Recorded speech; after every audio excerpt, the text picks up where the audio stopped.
예, 박성철 목사님 말씀 전거해 주시겠습니다. 우리에게 주신 하나님의 말씀 구약성경 느헤미야 2장 11절에서 18절 말씀입니다.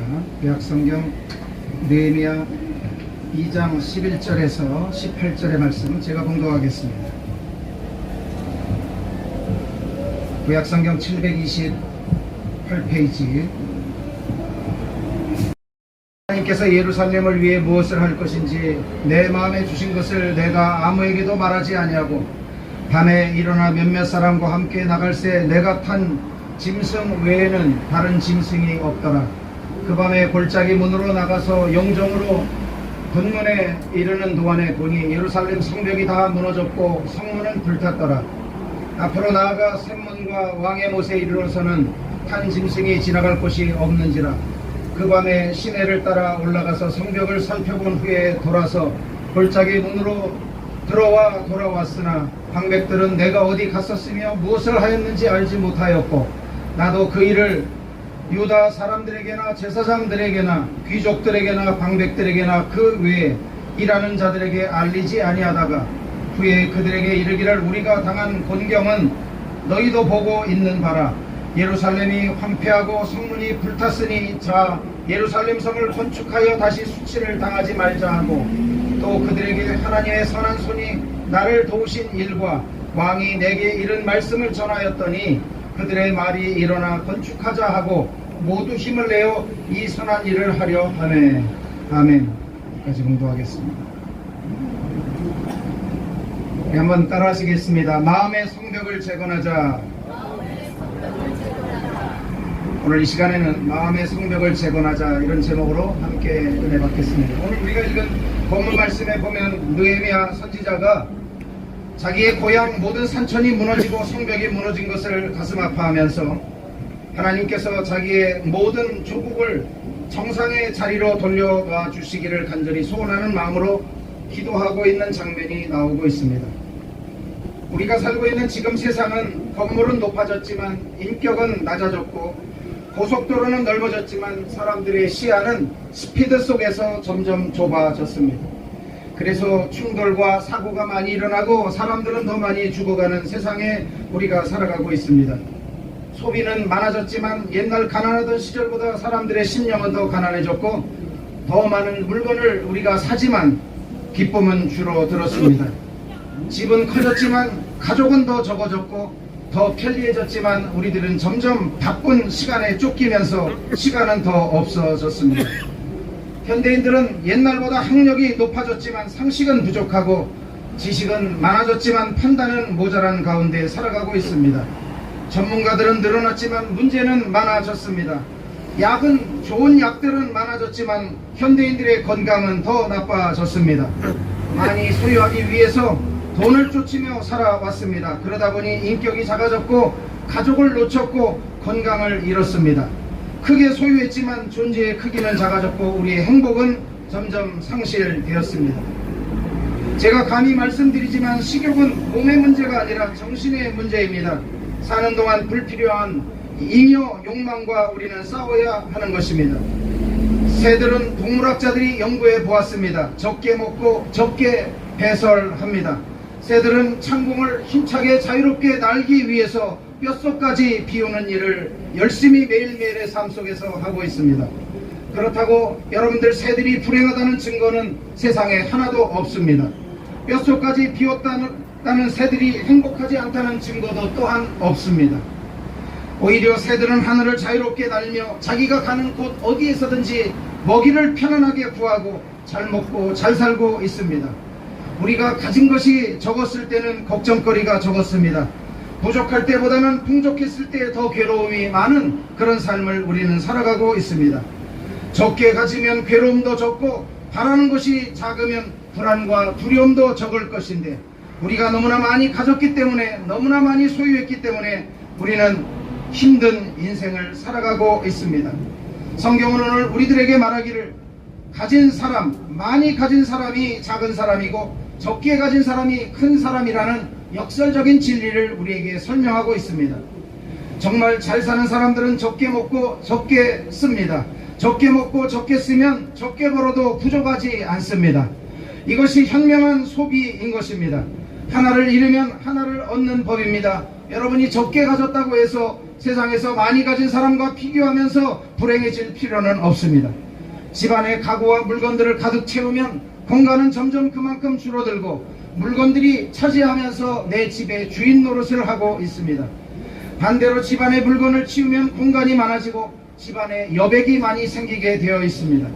여백이 있는 삶, 나라고 하는 사람이 주인이 된 그 집이 나의 집이 되기 위해서는 우리는 더 단순히 살고 더 많이 비우고 더 덜어내는 삶을 살아야 합니다. 생각은 그 대신 크게 품으며 하나님께서 우리에게 말씀을 통하여 주신 비전 앞에 더 큰 생각들을 품어야 될 줄로 믿습니다. 저는 오늘 여러분들에게 여러분의 인생을 다운사이징 하시기 바랍니다 라고 감히 말씀드리고 싶습니다. 우리의 인생을 작게 만들면 만들수록 우리는 더욱더 민첩하게 움직일 수 있습니다. 우리는 인공지능 시대에 살아가면서 우리의 삶의 패러다임과 트렌드는 이제 점점 단순해지고 작아지는 것입니다. 최소의 소유로 최대의 행복을 누리는 법을 찾아라. 그것이 작게 사는 것이다. 정석주 시인이 쓴 단순한 것이 아름답다라는 책에 나오는 내용입니다. 단순함의 예찬은 작은 것이 크다라는 생각에 바탕을 두고 있습니다. 여러분이 적게 갖고 적게 먹으며 작은 욕망으로 살 줄 알아야 우리는 인생을 단순하게 살아갈 수 있습니다. 더 단순하게 살아야 우리는 행복해질 수 있습니다. 오늘 우리가 읽은 느헤미야 본문 말씀에 보면 우리 인생들의 모든 성벽이, 마음의 성벽이 무너져 있습니다. 조국과 나라의 모든 강터들이 무너지고 피폐해졌습니다. 그러나 우리가 그 가운데서 다시 회복하고 다시 살아날 수 있는 길은 적게 갖고 적게 먹으며 작은 욕망으로 살아가게 될 때 우리는 다시 회복의 자리로 신속하게 돌아갈 수 있습니다. 세상의 흐름이 변화하고 있습니다. 심플해지고 작아지려는 흐름은 새로운 패러다임을 가져왔습니다. 디자인 트렌드도 북유럽의 감성과 아이폰으로 친숙한 애플 제품으로 온 세계가 인기가 들끓고 있고 많은 사람들은 손에 핸드폰 하나를 쥐어들고 그것으로 거기에서 사물을 보며 일을 하며 모든 사람과 소통하는 일을 하고 있습니다. 예수님께서도 오늘 성경 말씀에 크고자 하는 자는 섬기는 자가 되어야 하고 으뜸이 되고자 하는 자는 많은 사람들의 발을 씻겨주는 종이 되어야 한다고 말씀하셨습니다. 나는 섬김을 받으러 오지 않았고 섬기러 왔다라고 생각하는 우리 현대인의 모습 속에서 주님은 오늘 우리들에게 섬기는 자가 되어야 한다고 말씀하시면서 많은 사람들에게 나를 대속물로 주기 위해서 왔다고 이 세상에 오신 목적을 말씀해 주셨습니다. 더 많이 더 큰 자리를 가지려고 할 때 시기 다툼이 생기고 그것이 이 땅의 악이고 그것이 우리의 죄악이 되었습니다. 그것이 하나님을 흉내내는 것이고 모든 환난과 악한 일이 거기에서 발생하기 시작했습니다. 더 많이 가지려는 것, 더 높은 자리에 오르려는 것, 그런 것들을 버리고 비워야 우리는 더 작아질 수 있습니다. 많이 가지려는 사람은 작은 사람이고 적게 가지려는 사람은 큰 사람인 것입니다. 전쟁의 승패는 내면으로 갈리는 것입니다. 군사력의 크기에서 갈리는 것이 아닙니다. 어느 집단이 많이 모인다고 해서 그 집단이 강한 집단이 될 수 없습니다. 다윗과 골리앗이 싸울 때 군사력을 가지고서는 비교가 되지 않는 싸움이었지만 그러나 다윗이 이겼습니다. 칼과 창과 단창은 골리앗이 월등했지만 비교할 수 없었지만 전쟁의 승패는 군사력에서 오는 것이 아니라 내면에서 오게 되었습니다. 통쾌하게 다윗의 승리였습니다. 인생의 승패는 내면에서 오는 것입니다. 내면의 힘은 나를 버리는 데서 더욱 강함을 가질 수 있습니다. 주님께서 오늘 우리들에게 하나님이 사람이 흙으로 만드셔서 우리의 본질은 흙이라고 하는 것을 말씀하셨습니다. 우리는 무너지고 무너져도 하나님께서 흙으로 빚으셨기 때문에 하나님이 우리를 다시 흙 가운데서 회복해 하시는 것입니다. 이 흙이라고 하는 것은 없음을 의미하고 에노스라고 하는 원문의 단어에 보면 골고다라고 하는 뜻이 있습니다. 하나님을 흉내내는 게임을 멈추어야 합니다. 나의 본질이 흙인 것을 알아야 합니다. 내가 드러나는 순간 우리 마음은 무너지고 나의 본질은 상실되게 되는 것입니다. 흙인 우리들이 잃어버린 본질의 자리로 돌아가는 길만이 살 길인 것입니다. 오늘 이 시간 마음의 성벽을 어떻게 우리가 재건할 수 있을 것인가? 사람은 끊임없이 왜라는 질문을 자신에게 던질 수 있어야 합니다. 여러분, 내가 왜 살아가는가? 내가 왜 오늘 이 광화문 광장 이 자리에 있는가? 왜 내가 여기 있는 앞에 있는 사람들을 오늘 만나야 하는가 라는 질문을 하게 될 때 우리는 끝까지 우리의 사명을 붙들 수 있습니다. 저는 목회자이기 때문에 아무래도 많은 사람을 만나게 되고 종종 만나는 사람과의 대화 내용이 진지할 때가 있습니다. 어떤 분이 제게 그렇게 이야기했습니다. 목사님, 제가 분명 예수님을 알고 구원받은 확신이 있지만 마음 한편에는 여전히 하나님 말씀에 대한 의심이 있고 바람직하지 않은 생각이 가끔 떠오르고 또 사는 것이 매일매일 그렇게 기쁘지가 않습니다. 의미 없이 그저 하루하루 버틴다는 생각이 들 때도 많이 있습니다. 어쩌면 그런 여러분의 고백이 오늘 저의 고백이고 저의 고백이 이 자리에 있는 여러분 모두의 고백일 줄로 믿습니다. 그렇다면 오늘 그런 우리들에게 하나님은 어떻게 힘을 주시고 어떻게 우리의 무너진 마음의 성벽을 재건해 주시기를 원하는지, 데살로니가전서 5장 23절 말씀에서는 평강의 하나님이 친히 너희를 온전히 거룩하게 하시고 또 너희의 온 영과 혼과 몸이 우리 주 예수 그리스도께서 강림하실 때 흠없이 보존되기를 원하노라 말씀하고 있습니다. 오늘 이 말씀에 보면 우리가 세상에서 우리의 마음이 무너졌고 우리의 성벽이 다 허물어졌다 할지라도 우리를 온전케 하시고 거룩하게 하시고 다시 거듭나게 하시는 하나님의 온전한 그 온전함 속에서 우리가 보존되기를 원한다고 데살로니가전서 5장 23절은 말씀하고 있습니다. 여러분, 하나님께서는 우리의 영과 혼과 육이 온전히 구원받기를 원하시는 것입니다. 그래서 그것을 우리는 전인적인 구원이라고 말합니다. 우리가 예수 믿고 영원히 구원받았을 것입니다. 그러나 교회 다니고 하나님의 말씀을 들으며 진리를 깨달아 예수님을 알고 구원의 확신을 갖고 있는 사람일지라도 여전히 우리가 지금 마음의 성벽이 허물어져 있을 수 있습니다. 영의 구원은 받았지만 혼과 몸은 여전히 구원받아야 할 존재가 우리들일 수도 있습니다. 오늘 본문에 나오는 느헤미야는 4개월 동안 준비했습니다. 기도하면서 자기의 조국 산하가 무너진 것을 그는 마음 아파했습니다. 그래서 하나님 앞에 기도하면서 그는 4개월 동안 자기의 본분을 감당하기 위해서 내가 어떻게 해야 할까 하는 것을 하나님 앞에 간절히 기도했습니다. 민족에 대해서 아파하고 기도하는 사람, 사명에 불타는 사람, 그 사람이 쓰임받을 수 있습니다. 느헤미야는 즉각 4개월 만에 술 맡은 관원장이 되어서 임금님의 가장 측근으로 가까이에서 임금님을 보필할 수 있었습니다. 여러분, 구약 성경을 보면 영의 구원은 에스라의 성전 재건과 연결되어 있다면 혼과 우리 마음의 구원은 느헤미야의 성벽 재건과 연결이 되어 있습니다. 성전은 예배하는 장소를 의미하고 있고 성전의 회복은 하나님과의 관계 회복, 예배 회복을 의미하고 있습니다. 아울러 우리 마음이 평안하고 잘 살기 위해서 세운 성벽이라고 하는 것은 평안한 마음, 하나님을 모시고 하나님과 동행하는 그런 모습을 우리들에게 예고하고 있습니다. 지금 이 나라와 이 민족 가운데는 인본주의, 물질주의, 탐욕주의가 바벨탑을 쌓고 있는 우리 대한민국의 현실을 우리는 바라보고 있습니다. 정치도 이합집산을 이루면서 진리가 진리되지 못하고 보수가 보수되지 못하는 그런 여러가지 혼탁한 가운데 있습니다. 하나님, 이 나라가 거룩하고 성결한 길을 갈 수 있도록 곳곳에 하나님께서 숨겨두신 용사들, 우리 광화문 광장에 하나님께서 보내주신 영혼들, 우리들을 통하여 이 나라를 일으켜주시고 이 나라의 보수와 바른 길을 하나님께서 열어주시옵소서. 느헤미야와 같은 지도자가 이 나라에 세워지게 하여 주시고 느헤미야와 같은 정치가 그런 사람들이 이 나라의 지도자로 우뚝 설 수 있도록 하나님 도와주시옵소서. 우리는 이렇게 기도해야 될 줄로 믿습니다. 하나님을 믿는 우리들은 이 땅의 분함을 두려워하는 것이 아니라 참 권세자이신 하나님을 두려워하도록 기도해야 할 줄로 믿습니다. 여러분, 에스라는 돕는 자라는 뜻입니다. 느헤미야는 위로자라는 뜻입니다. 에스라와 느헤미야의 이름을 들으면 여러분 누가 떠오릅니까? 성령님 아니시겠습니까? 성령님의 주요 호칭 중에 하나가 보혜사, 파라클레토스라고 하는 뜻입니다. 그 뜻은 돕는 자, 위로자라고 하는 뜻입니다. 성령님은 오늘도 우리 곁에서 또 우리 속에서 내주하시면서 우리를 돕기를 원하시는 분인 것입니다. 오늘 우리 영혼을 구원하시고 우리의 마음에 무너진 성벽을 세우시는 그분이 바로 성령님이신 것입니다. 그렇다면 오늘 우리가 읽은 느헤미야 2장 본문의 말씀을 통해서 성령님이 우리 삶에 무너지는 마음의 성벽을 어떻게 다시 세워나가시는지 두 가지로 우리 생각하고 함께 기도하시기를 원합니다. 첫 번째는 어둠 속에서 일하시는 성령님을 우리는 느헤미야 2장 11절에서 16절의 말씀을 통해서 볼 수 있습니다. 여기 오늘 본문의 바이 나이시라고 하는 밤이라는 표현이 3번 나오고 있습니다.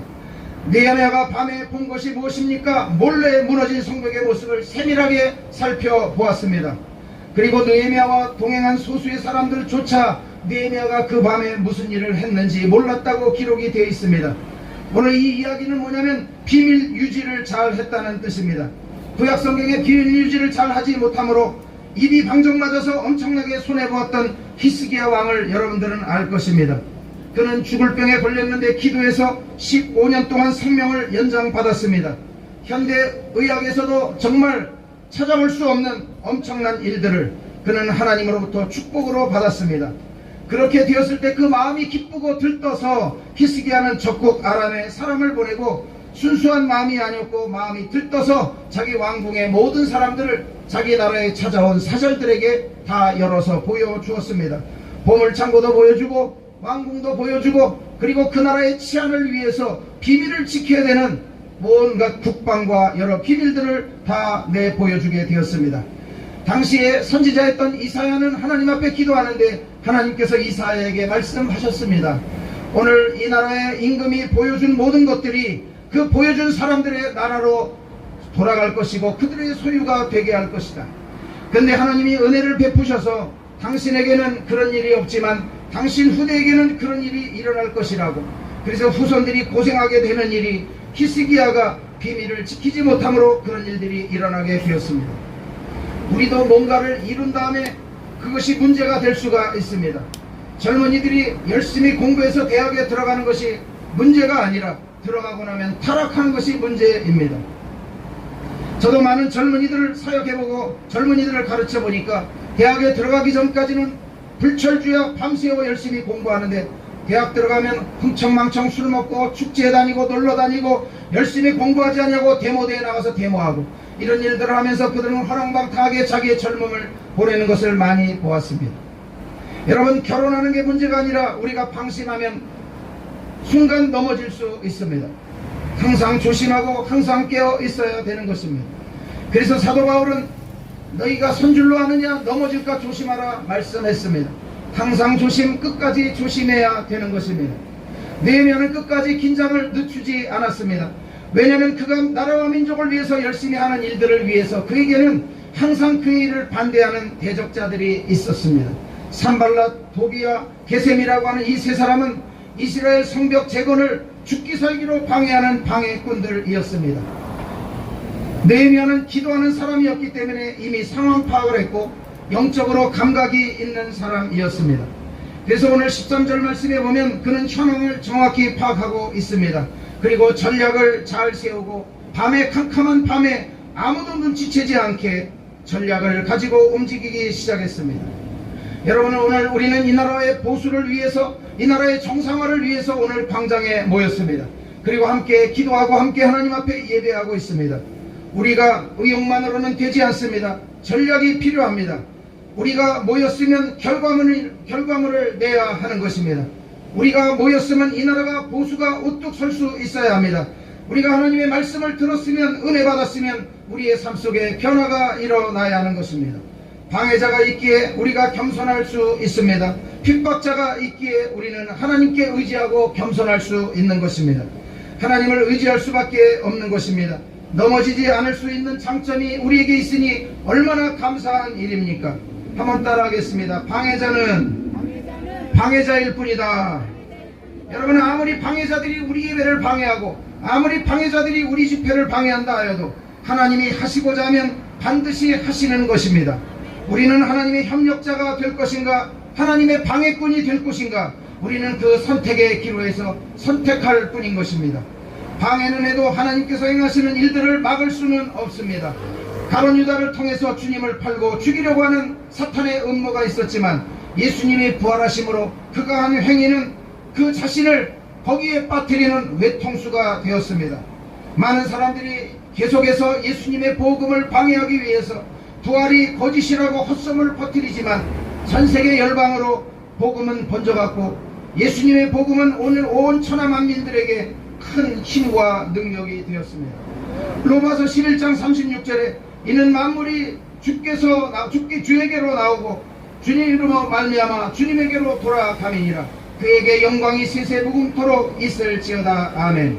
하나님 말씀에 보면 모든 만물이 주님에게서 나왔고 모든 만물이 주님께로 돌아간다고 말씀하고 있습니다. 성령님은 지금도 우리의 마음속에서 일하고 계시고 우리의 마음 바깥에서도 지금 일하고 계시고 우리의 모든 주변 환경 가운데서 일하고 계시는 것입니다. 이 나라 이 민족의 불평등한 모든 법들, 잘못되어 있는 악법들, 지금도 국회에서 제정되고 있는 발의되고 있는 모든 악법들, 우리는 이런 것들이 통과되지 않도록 기도해야 할 것입니다. 우리는 여기에서 기도하며 그 모든 잘못된 악법들을 위해서 우리의 성명과 소리를 높여야 할 것입니다. 우리의 마음속을 매우 정확하게 잘 살펴보고 계신 주님, 지금 이 나라를 위해서 실망하지 않고 광장에 모여 예배하는 우리들을 격려하시고 우리들 한 분 한 분을 축복하시는 주님이신 줄로 믿습니다. 어둠 속에서도 일하시는 성령님, 오늘 느헤미야와 함께하여서 이스라엘의 무너진 성벽을 재건하게 하시고 오늘도 우리의 무너진 마음의 성벽을 다시금 쌓게 하시는 분이신 것입니다. 마지막 두 번째, 과거에 무너졌던 돌 조각들을 통해서 일하시는 성령님을 우리는 오늘 바라봅니다. 느헤미야의 성벽 재건 스토리가 정말 흥미롭고 놀라운 것은 그 성벽 재건의 공사가 불과 52일 만에 이루어졌다는 사실입니다. 그렇다면 가장 중요한 것은 물자가 빨리 공급되어야 될 터인데 어떻게 수년도 아니고 52일 만에 그 일들이 이루어졌을까? 바로 그 일은 사람이 한 것이 아니라 전능하신 하나님이 하셨다는 뜻인 것입니다. 요즘 제가 사는 집 주변에 여기저기 신축 공사들이 벌어지고 있습니다. 목재와 자재가 산더미처럼 쌓여있는 것을 봅니다. 저는 건축하시는 분들에게 여쭈어 보았습니다. 어떤 물자는 주문해놓고 받을 때까지 꽤 오랜 시간이 걸린다고 합니다. 모든 공사는 시간이 걸리기 마련입니다. 그런데 도시의 성벽을 세우고 한 도시를 건설하는 일에 불과 52일에 그 일이 끝났다는 것은 바로 하나님께서 행하셨다는, 능력의 하나님께서 행하셨다는 일인 것입니다. 우리가 쉽게 상상할 수 있는 그림이 있습니다. 여기 오늘 본문의 배경은 150년 정도 무너져 황폐해 있던 도시를 청소하는 것만 해도 수년이 걸릴 것인데 하나님께서 그 일들을 52일 만에 끝냈다는 사실. 무슨 말입니까? 백성들은 성벽을 재건하기에 앞서서 과거에 무너진 성벽에서 나온 쓰레기들, 나무들, 돌 조각들을 다 치울 시간이 없었을 것입니다. 오히려 그것들을 가지고 공사를 한 것입니다. 페르시아 왕의 허락을 받고 왕이 신임하는 건축자 아삽을 통해서 상당 부분의 제목을 많이 얻어오긴 했지만 이미 거기 건물에서 나왔던 재활용해서 그것들을 잘 사용했을 것입니다. 그리고 부족한 것은 무너져 남아있는 여러가지 돌조각, 나무조각들, 그런 것들로 재활용해서 보충하고 채웠을 것입니다. 몇 해 전에 저희 교회 내부를 리모델링하는 작업을 할 때 기억이 납니다. 콘크리트를 부시고 먼지가 뿌옇게 나는 환경 속에서 그 모든 것들을 깨부시고 여러가지 많은 것들을 새롭게 해나가는 과정 속에 버리기 아까운 많은 물건들이 있었습니다. 그래서 어떤 것들은 재활용을 위해서 정말 남겨두면 좋은 일들이 있지만 저는 버리는 것을 아까워하지 않냐고 그때 많은 물건들을 다 버렸습니다. 쾌쾌묵은 수십 년 된 장의자를 버리고 여러가지 가구들을 다 버렸습니다. 그런 것을 버리게 되었을 때 하나님께서 새로운 것들로 교회를 새롭게 하고 새로운 교회당으로 거듭나게 하시는 것을 볼 수 있었습니다. 오늘 여러분들의 마음속에 쾌쾌묵고 오래된 것들 중에 내 믿음을 짓누르고 나의 영혼을 짓누르고 있는 청산되어야 되는 것들이 있으면 이 시간 과감하게 버리게 될 때 하나님께서 새로운 심령으로 우리를 거듭나게 하시고 내 마음의 성벽을, 무너진 성벽을 새롭게 하실 줄로 믿습니다. 과거 이스라엘 백성들이 성벽을 재건할 때 여기저기 돌아다니며 버려진 목재와 돌조각을 재활용해서 쓰는 모습을 한번 여러분들 이 시간 상상해 보시기를 바랍니다. 하나님은 우리가 연약하지만, 우리가 부족하지만, 아까 우리 회장님 말씀하시지만 과거에 잘못했어도 지금 하나님 앞에 회개하면 우리를 다시 새롭게 하여서 사용하시고 쓰시는 재활용의 원조이신 하나님을 믿으시기를 바랍니다. 여기서 우리가 얻을 수 있는 영적 교훈은 하나님께서 우리 안에 무너져 있는 마음의 성벽을 다시 세우실 때 우리의 과거의 모든 상처, 우리의 모든 실패들, 무너져 있는 우리의 마음의 모든 것들을 잘 활용하셔서 우리를 새롭게 세우신다는 사실을 기억하시기를 바랍니다. 지금 이 나라와 이 민족이 경제가 무너졌고 정치가 무너졌습니다. 많은 백성들이 실망하고 배신감과 슬픔의 감정 속에 휩싸여 있습니다. 우리도 어린 시절에 학대받은 상처들이 우리 마음에 남아 있을 수도 있습니다. 이 모든 것들을 건축의 재료로 활용하셔서 더 견고한 성벽을 하나님께서 세워주실 것을 믿고 기대하시기를 바랍니다. 로마서 8장 28절에 합력하여 선을 이루시는 하나님의 은혜가 오늘 여러분에게 임할 줄로 믿습니다. 여러분들이 가지고 있는 깨어진 돌들도 하나님께서 오늘 그것을 활용하셔서 하나님의 나라를 아름답게 세우는 건설하는 아름다운 재료로 사용해 주실 줄로 믿습니다. 이 시간 여러분 마음속에 있는 외로움과 실망과 배신감과 슬픔의 감정까지라도 하나님 당신은 무너진 그 성벽을 세우시는 일에 그것들을 사용하신 것처럼 저를 사용해 주시옵소서. 이렇게 하나님 앞에 기도하시기를 바랍니다. 제가 미국에 가서 만났었던 존경하는 릭 워렌 목사님, 그분이 한 말 중에 제가 참 좋아하는 말이 있습니다. Your greatest ministry will come out of your deepest heart. 이 말을 번역하면 당신의 최고의 사역은 당신의 가장 깊은 상처에서부터 시작될 것입니다. 오늘 여러분에게 상처가 있습니까? 여러분 마음속에 불합리한 것들이 있습니까? 불만족한 것들이 있습니까? 바로 거기가 하나님께서 여러분들을 사용하셔서 사역을 출발하는 사역의 출발점이 되실 줄로 믿습니다. 여러분이 경험한 아픔들은 여러분의 사명으로 연결될 것입니다. 여러분들이 어떤 질병의 긴 터널을 지금 지났다고 하신다면 여러분들 그런 질병에 허덕이는 사람들을 위로하고 격려하는 자리에 여러분은 쓰임받을 수 있을 것입니다. 여러분들이 가족들의 이별의 아픔을 겪었다면 앞으로 이별로 인해 고통당하고 있는 사람들을 위로하고 격려하는 자리에 여러분들은 우뚝 세워 쓰임받게 될 것입니다. 여러분들이 상실의 아픔을 경험했다면 뼈저리게 상실로 고민하고 고통당하는 눈물을 흘리고 있는 그들의 눈물을 씻어주는 여러분들은 위로자들이 될 것입니다. 오늘의 말씀의 결론을 내리겠습니다. 저는 건축하시는 분들을 통해 돌 중에도 인조돌이 있다는 것을 들었습니다. 인조돌은 어떻게 만들어지는가? 날카로운 돌들을 맷돌에 갈아서 다 잘게 부신 다음에 거기에 화학약품을 섞여서 그것을 응고시키고 그리고 나중에는 그 표면을 아름답게 곱게 아주 섬세하게 갈아내어서 인조 대리석을 만들어내는 그 과정을 겪게 됩니다. 돌가루가 완전히 가루로 부서지지 않으면 거기에 새로운 돌로 거듭날 수가 없는 것입니다. 여러분의 마음속을 지금 들여다보시기를 바랍니다. 마음의 성이 무너져서 생긴 많은 돌 조각들이 보이시지 않습니까? 상처 조각들이 보이시지 않습니까? 그건 분명 여러분들의 인생에 지나간 삶의 흔적들인 것입니다. 그것은 여러분들이 얼마나 연약한 존재인지를 보게 하는 아픔과 실패의 돌조각들입니다.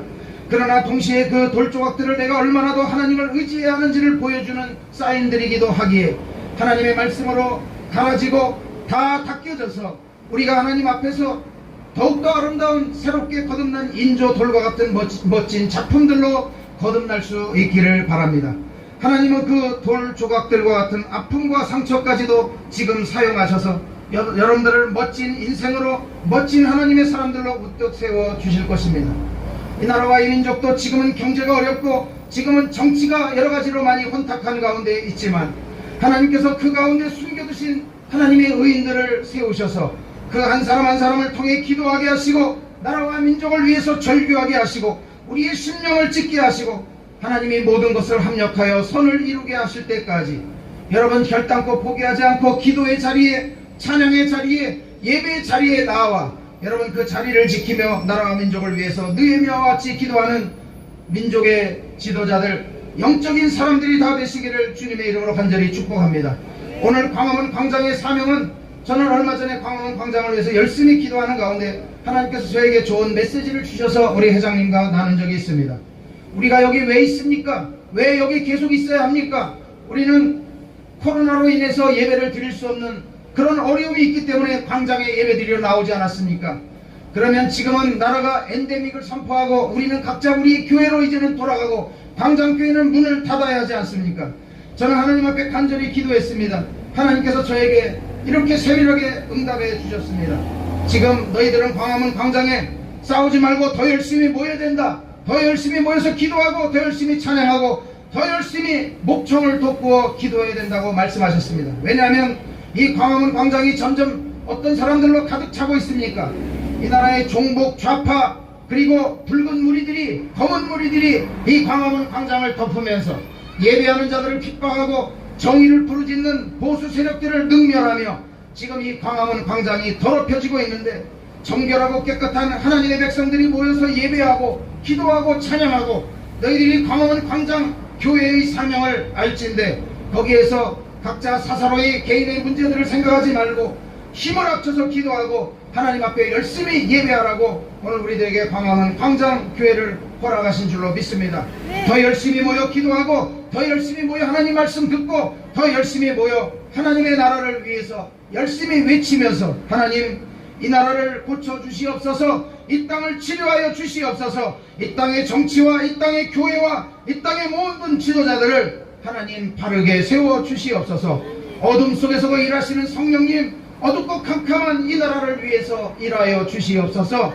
이런 메시지를 우리가 오늘 느헤미야를 통해서 받았사오니 우리들 마음속에서 너나 할 것 없이 우리 모두가 하나 되어서 광화문 광장이 터져나가라고 외치고 기도하고 예배하는 우리 광화문 광장 교회가 되시기를 주님의 이름으로 간절히 축복합니다.